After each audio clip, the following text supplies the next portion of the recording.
譚文豪議員。多謝主席。本人呢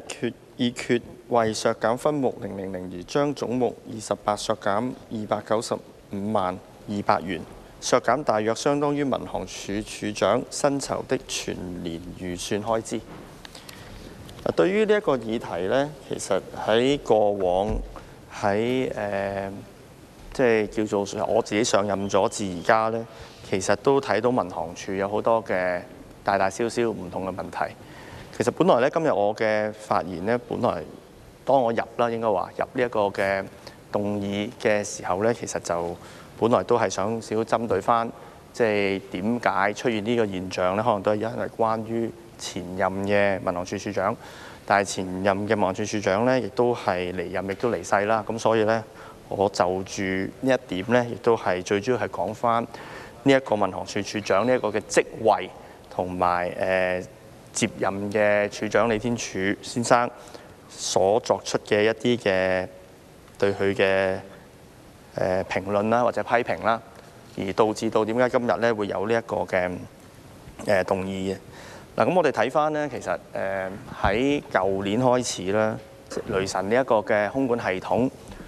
用咗之後，咁其實呢出現咗大大小小唔同嘅問題嘅。其實我即係叫我嘅職員稍稍幫我做一個總結呢，我自己都冇估到啊，原來係已經去到8版紙啊！即係其實總括咗乜嘢呢？就只不過係講翻幾時發生咗啲咩事，曾經出現咗啲咩問題，稍稍做翻一個少少嘅撮要呢，原來係估唔到有8頁紙之長。嗱，我當然冇可能喺今日15分鐘之內呢，每一行嚟到同大家去講。究竟點解我覺得呢一啲嘅問題呢？其實身為民航處處長呢，其實係應該可以避免，或者係可以唔應該出現啦，或者減少嗰個嘅影響程度。咁但係呢，我都想借用呢個時間呢，嚟到一個好少少嘅一個嘅總括翻喺過往咁多月嚟講，我哋見到民航處點樣處理呢一套嘅雷神 AT3嘅系統嘅一啲嘅問題。其實呢一套系統呢，就喺舊年嘅9月10月咧就開始啟用啦。咁喺過往呢，亦都係種種嘅原因呢，亦都係一個嘅非常之長嘅延誤啦。由本來以為3、4年係可以搞掂嘅，咁一拖就拖到即係去到舊年嘅年底10月度先至開始真係全面啟用。咁一開始嘅時候呢，咁未全面啟用之前呢，咁分階段性啦。咁喺10月27號嘅時候呢，就因為珠海航空展設立咗禁飛區。咁當其時呢，就係有啲工作人員呢，就輸入咗一啲嘅唔係常見嘅指令，或者係一啲場景嘅數據，咁令到系統呢就出現咗問題，就即時轉用翻舊系統。咁我相信呢一個呢，就係即係叫做新空管系統首次真係叫做開始慢慢運作嘅時候，一個叫做即係我相信係幾令市民關注嘅第一次。咁好啦，咁之後呢，就我就開始就接收到一啲嘅員工對我嘅一啲嘅投訴，就話其實喺過往呢，用呢套系統嘅時候呢，就分階段使用嘅時候呢，其實係有一啲嘅問卷調查，就俾慈善員工就問翻佢哋啊，你哋覺得呢套系統有冇信心啊？覺得有冇咩問題，有改善嘅空間啊？咁等等。咁其實有關嘅問卷調查呢，就唔係因為單係因為嗰一次而做嘅，其實過往亦都真係有做嘅。咁但係咧有少少唔同嘅咩咧？就係有啲員工同我表示咧，就係話如果佢填咗話哦冇乜太大信心嘅話咧，佢係會被民航處捉翻去，佢嘅上司捉翻去就同佢講話，喂，你咁樣填有啲問題喎，俾一啲嘅甚至乎同佢講，咦你就嚟升職噶咯喎，等等嘅原因咧，令到佢寫翻、改填翻呢一啲嘅問卷翻嚟。嗱，如果我係收到一個人咁樣講呢，我可能都唔會去到個擔憂咁大，主席，而係講緊係即係我至少收到3、4個唔同嘅職級嘅前線空管人員向我投訴，而佢哋都可以具名指出究竟係邊幾位一啲嘅管理層嘅人士係做出呢啲嘅行為。咁所以咧嗰陣時咧，我就覺得，咦，已經係唔係單係一個空管嘅問題，或者係單係一個嘅技術問題啦，係一個管理問題嚟㗎咯喎，主席係咪啊？咁所以咧就喺嗰陣時咧，我就開始講出嚟啦。咁亦都繼而咧，亦都有更加多嘅唔同嘅事故咧，係相繼俾傳媒嚟到傳出嚟嘅。的而且確有一啲咧，就真係因為係我接收到呢啲投訴，我講出嚟嘅。但係有好多咧，其實係我都唔知嘅。跟住我後尾睇傳媒，原來當其時又發生咗咁嘅事。嗱，例如有啲乜嘢咧？例如喺10月嘅14號，咁曾經原來有2架嘅飛機咧喺4萬尺，佢哋係迎頭飛緊嘅。原來只差分零鐘咧就會迎頭相撞。咁新空管系統嘅同事咧，據報道所講咧，原來係冇發現嘅。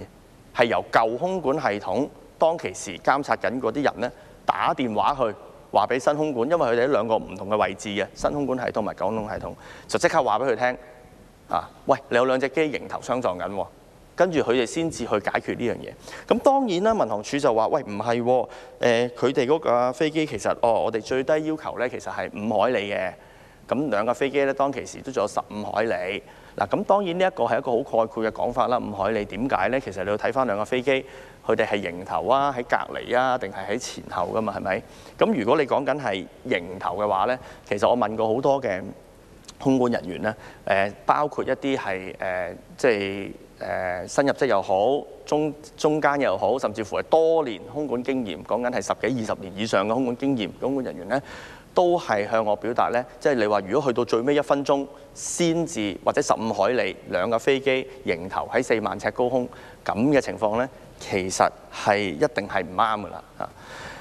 咁我哋又再睇啦。咁另外呢，亦都有開始更加令到傳媒關注或者公眾關注呢，就出現咗民航處都證實咗喺11月15號嘅時候呢，嗰個雷達顯示器就未能顯示一班離境嘅客機嘅位置。咁最多係去到12秒。嗱，咁我開始成個輿論去咗，咦？點解會成日都出現呢一啲會出現啦呢一啲嘅事故呢？咁民航處嘅官方解釋咧就係話，喺舊系統咧亦都有出現嘅，咁就唔係淨係新空管系統出現呢啲不明原因。咁之後啦，我亦都收到有好多唔同嘅資料啦嚇，亦都顯示到其實冇錯，舊空管系統的而且確係有出現嘅，但係嗰個嘅次數或者嗰個嘅原因咧，就同呢個新空管系統唔同嘅。嗱，因為咧民航處嘅解釋咧就係話，因為係雷達嘅一啲嘅限制，所以就未必可以出現到。嗱，當然我同意嘅。嗱，雷達係的而且確受到一啲限制。咁但係咧又你會咁樣諗喎。嗱，舊空管系統頭先我少少講過啦，可能我再講多次啦。其實雖然你用緊新空管系統，其實舊嘅空管系統咧係冇熄嘅。佢其實咧係可以同一時間咧睇到啲飛機其實喺邊度。咁其實只要做一個好快嘅比較，因為嗰個嘅雷達系統咧其實係冇變過嘅，新舊空管系統其實都係用嗰套雷達嘅啫。咁所以如果你可以喺舊嘅空管系統個熒光幕上邊咧，其實喺度錄影晒嘅所有呢啲嘢。只要你喺舊嘅空管系統個雷達上面睇到嘅話，而新空管系統雷達上面睇唔到嘅話咧，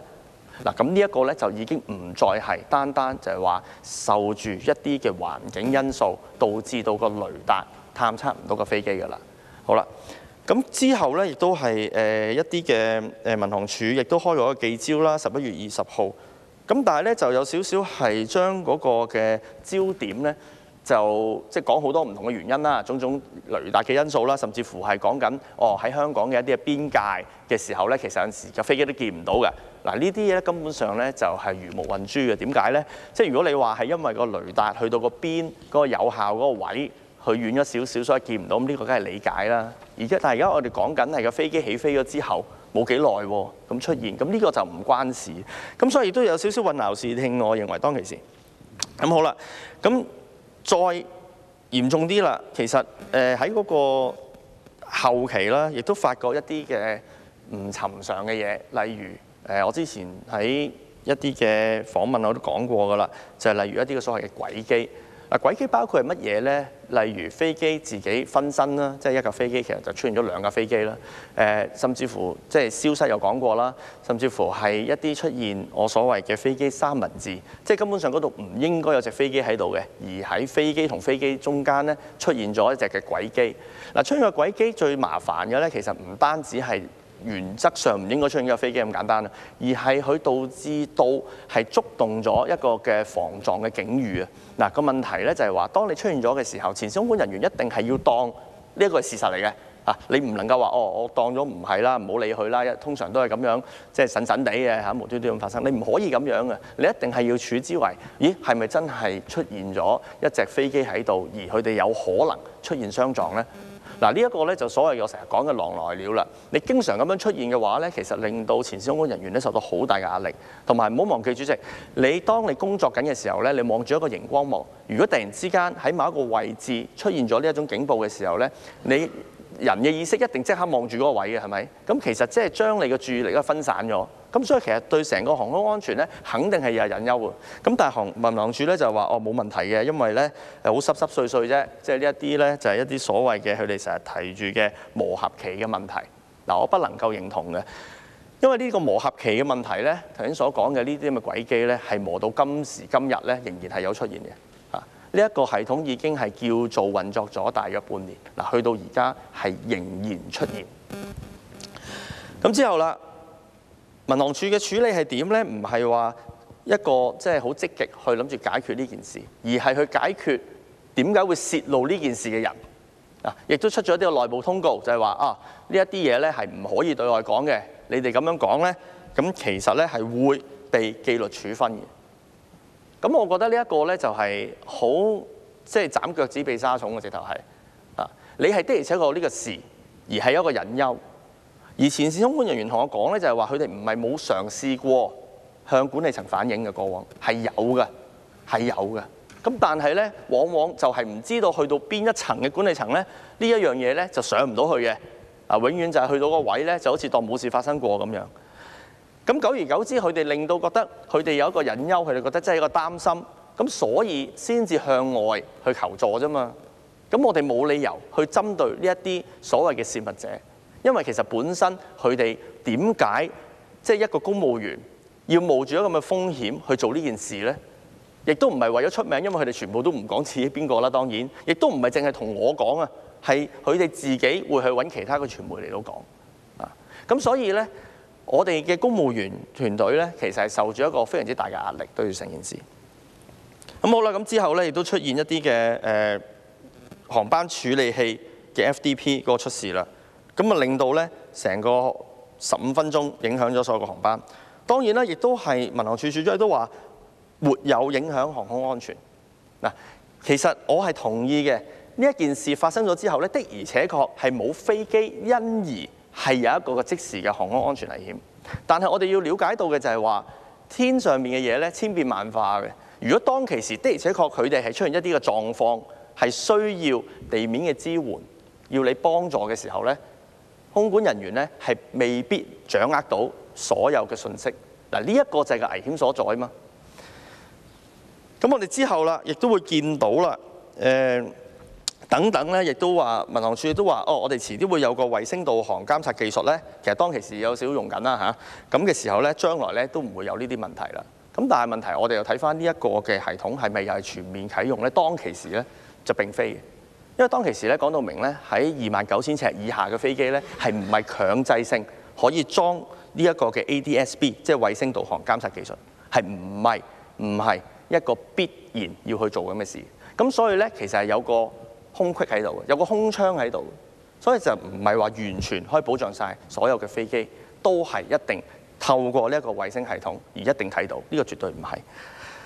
嗱，而咧我哋覺得之後咧亦都有一啲嘅所謂嘅電子紙條系統啦。嗱，電子紙條系統咧其實都用咗係有一段時間㗎啦，喺呢一個嘅控制塔裏邊，亦都出現一啲事故嘅，